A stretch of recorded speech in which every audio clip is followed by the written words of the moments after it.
Hi and welcome to The Print. My name is Karanjeet Kaur. I'm a writer and an editor.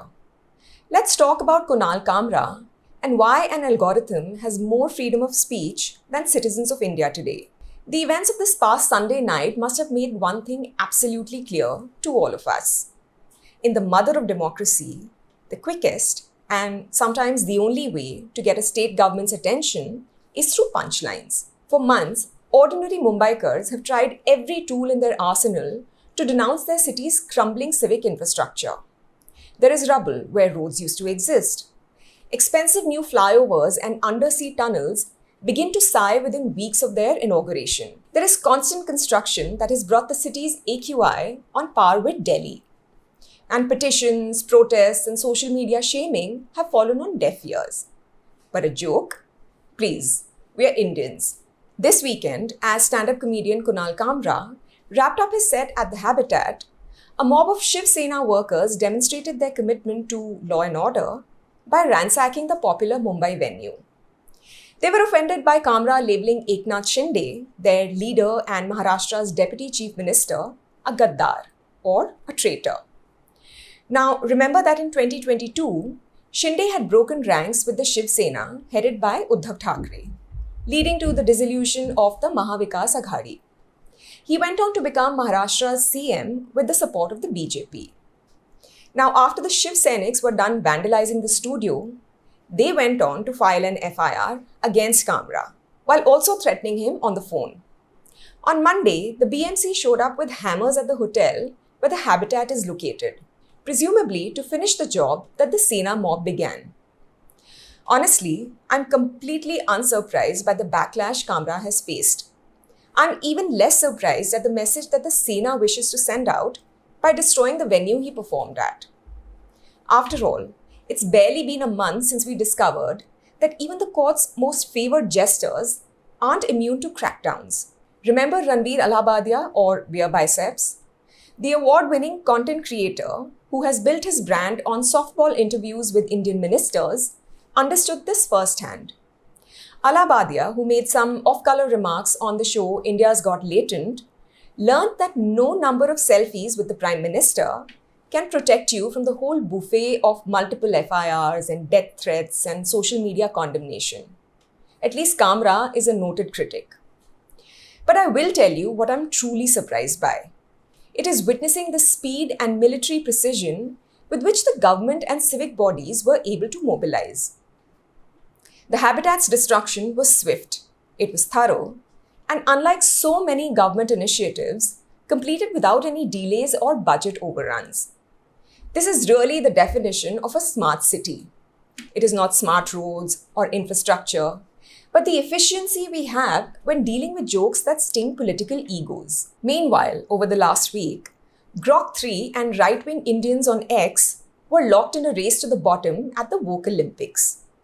The AI chatbot is designed and marketed as an anti-woke platform.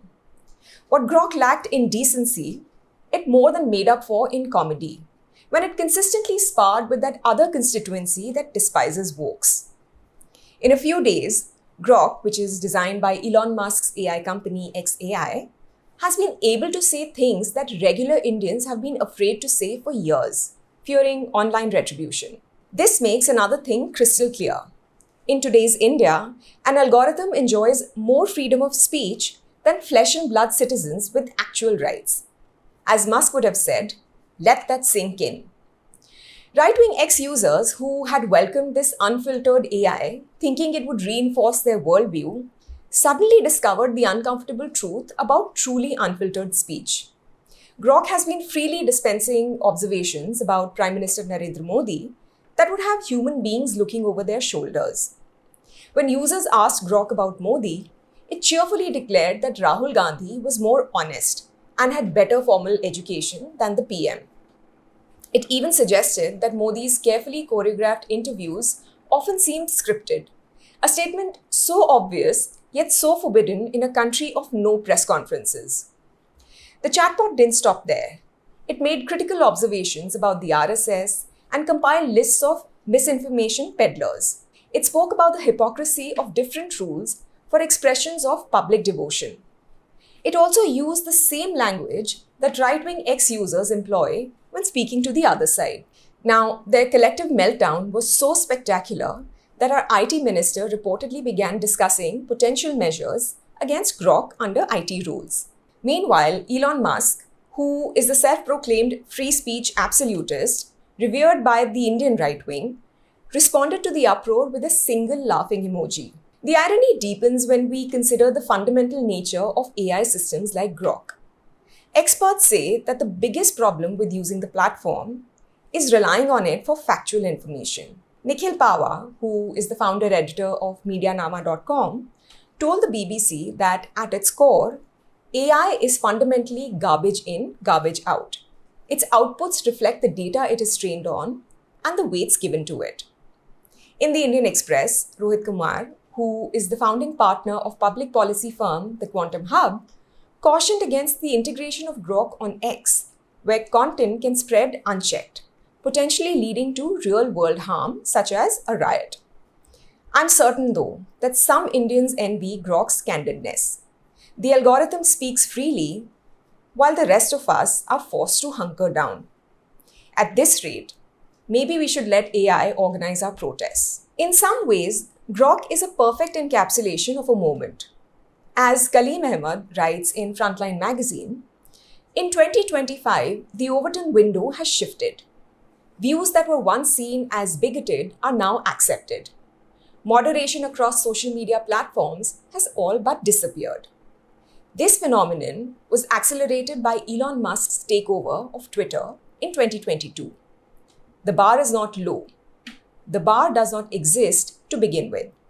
Yet, Indian liberals find themselves in a bewildering reality of having to appreciate something created by Musk, a man who wears his anti-woke credentials on his sleeve. When an AI developed by a right-wing billionaire who is causing mayhem in an unelected position in the world's most powerful country becomes the most honest commentator on Indian politics, you know it's time for satire to retire. Perhaps this is the future we were promised. A nation where lifelike binary code has more protection than ordinary humans. And the only safe place to speak truth to power is inside a data center, eons away from any political egos.